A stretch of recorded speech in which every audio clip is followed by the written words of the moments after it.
Fairbanks থেকে প্রায় ৩৬০ mile পথ অতিক্রম করে আমরা অবশেষে এসে পৌঁছেছি ইউকন নদীর তীরে অবস্থিত এই ঈগল শহরে।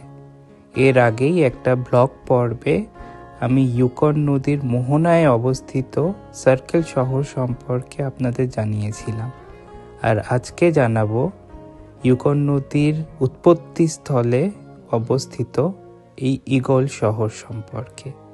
চলুন দেখা যাক ঈগল শহরকে।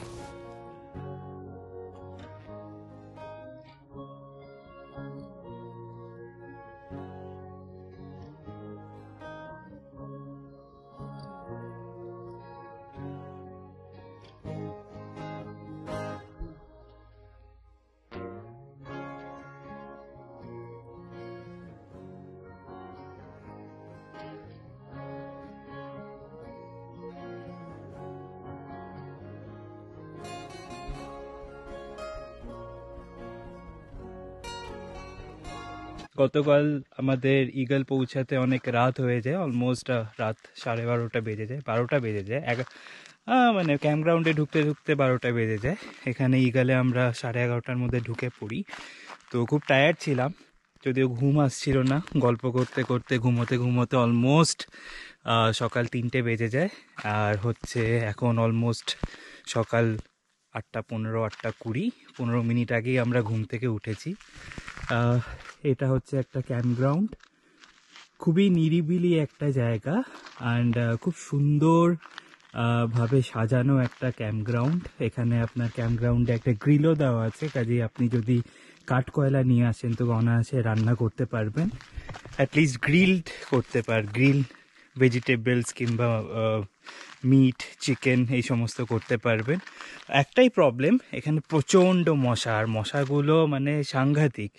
এদের যে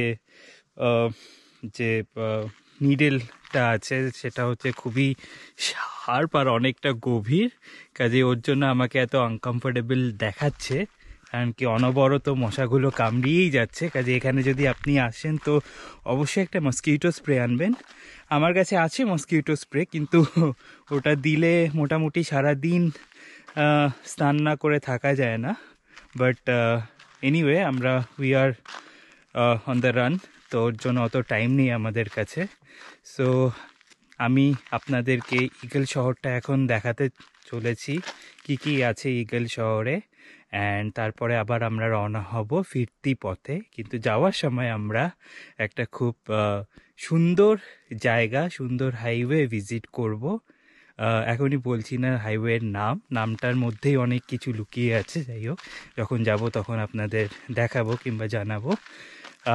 তো এটা হচ্ছে ঈগল আপনাদের জন্য। ক্যাম্পগ্রাউন্ডের আশেপাশে অনেক কটা ট্রেইল আছে। অ্যান্ড কি অদ্ভুত সুন্দর সকাল, মনোরম একটা সকাল, খুব বেশি গরম না, হালকা হালকা ঠান্ডা ভাব। হ্যাঁ, আমরা ফেয়ারব্যাঙ্কস থেকে আসছি, যেখানে যার চারপাশে ফরেস্ট ফায়ারের জন্য প্রচণ্ড পলিউশন, আর এখানে দেখুন একদম বিশুদ্ধ বাতাস। This is eagle for you.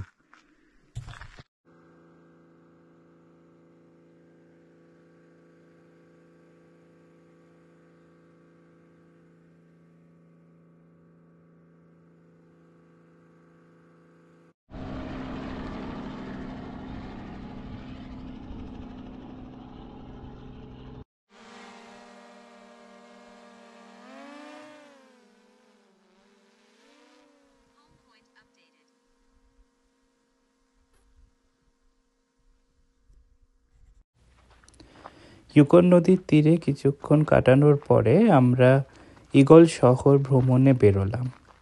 মাত্র 80 জন বাসিন্দা এই শহরে বাস করে, অ্যান্ড এই শহরে আপনি পাবেন না কোনো মোবাইল নেটওয়ার্ক। কয়েকটি ছোট্টখাট্টো বাড়ি অতিক্রম করার পরে আমরা গিয়ে পৌঁছলাম ঈগল শহরের মিউজিয়ামে। এই মিউজিয়ামের অদ্ভুত একটা ব্যাপার হলো, এখানে কোনো সুনির্দিষ্ট গাইড থাকে না। যদি কোনো পর্যটক আসে তাহলে শহরের যে কেউ আপনাদেরকে এই মিউজিয়াম আর এই শহরের একটা ট্যুর দিয়ে থাকে। আজকে আমাদের যিনি গাইড, তিনি সুদূর সিয়াটেল শহর থেকে কিছুদিন আগে আলাস্কায় এসেছেন ড্রাইভ করে। প্রত্যেক বছরই তিনি সামারটা ইগল শহরে কাটানোর পরে উইন্টারে আবার ফিরে যান সিয়াটেলে। প্রায় 2000 মাইল পথ অতিক্রম করে তিনি আসেন প্রত্যেক বছর এই শহরের সৌন্দর্যের টানে। অদ্ভুত, তাই না? আমাদের গাইড মহাশয় আমাদেরকে ইগল শহরের ইতিহাস সম্পর্কে অনেক কিছু জানালেন যে 1896 সাল থেকেই এই শহরটি রমরমা হয়ে পড়ে, কারণ কি এটাই আলাস্কার প্রথম শহর যেখানে সোনার খোঁজ পাওয়া যায়। কাজে সেই সময় থেকে ইউএস সরকার প্রচুর সৈন্যবাহিনী এই শহরে পাঠান সোনা উদ্ধারের কাজে লাগানোর জন্য। তো আমরা এখন যে জায়গাটা দেখছি, যেসব জিনিসগুলো দেখছি, সেগুলো অ্যাকচুয়ালি ইগল শহরে প্রথম যে যানবাহন আসে সেগুলোর একটা চিত্র। আর এটা একটা মানচিত্র যেটা দেখায় যে আলাস্কাতে কোন কোন জায়গায় কোন কোন সময় সোনার খনি আবিষ্কার করা হয়। যাই হোক, ইগল শহরে প্রথমে সোনা পাওয়া গেল, পরে আলাস্কার অন্য সব জায়গায় যেগুলো অতটাও দুর্গম নয় সেই সব জায়গাতেও সোনা পাওয়া গেলে ইগল থেকে আবার সৈন্যবাহিনী আর জনবসতি অন্য শহরে শিফট করে যায়। আর সেই সময় থেকেই ইগল শহরে জনবসতি একদম কমে যায়, অ্যান্ড আজকে দিনে মাত্র 80 থেকে 90 জন লোক এই শহরে বাস করে। এখন আমরা যে ঘরটিতে ঢুকছি সেই ঘরটিতে বহুকাল আগে একটা স্কুল ছিল যেখানে ছোট বাচ্চাদের পড়ানো হতো। আজকের দিনে আরও বেশি সংখ্যক ছাত্রকে অ্যাকোমোডেট করার জন্য তারা এই স্কুলটি অন্য একটা বিল্ডিংয়ে শিফট করে নিয়ে যায়।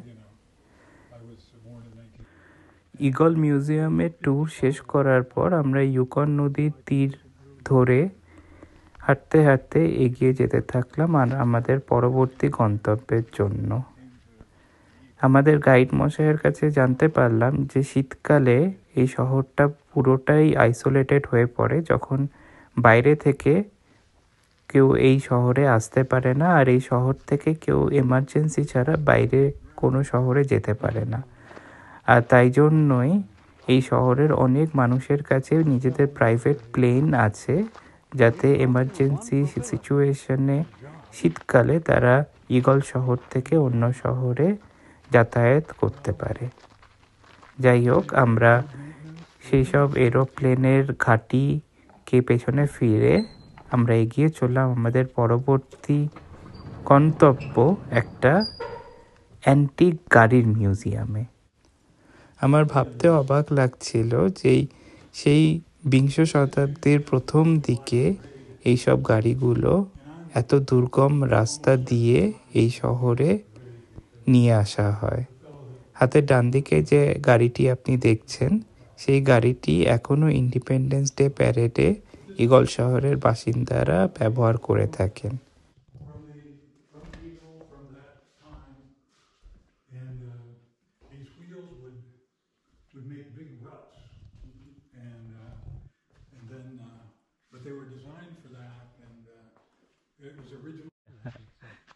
It's been so dry that it's not the crop. Their main way of agriculture and pulling the wagons and doing those kind of things.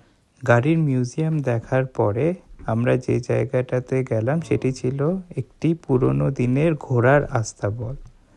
বিংশ শতাব্দীর শুরুর দিকে ইউএস গভর্নমেন্ট যখন এখানে অনেক সেনাবাহিনী মোতায়েন করে তখন তাদের সাথে নিয়ে আসা হয় অনেক ঘোড়া, যাতে শহরের মধ্যে তাদের যাতায়াত করতে অসুবিধে না হয়।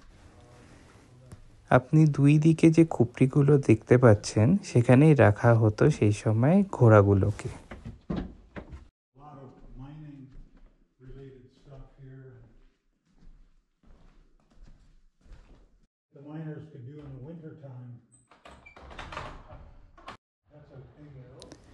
আমি প্রথমবার যখন ইগল শহরে আসি তখন আমাদের আলাপ হয় জন নামে এক ব্যক্তির সাথে, যিনি দীর্ঘ 50 বছর ধরে ইগল শহরের পোস্টমাস্টারের দায়িত্ব সামলেছেন।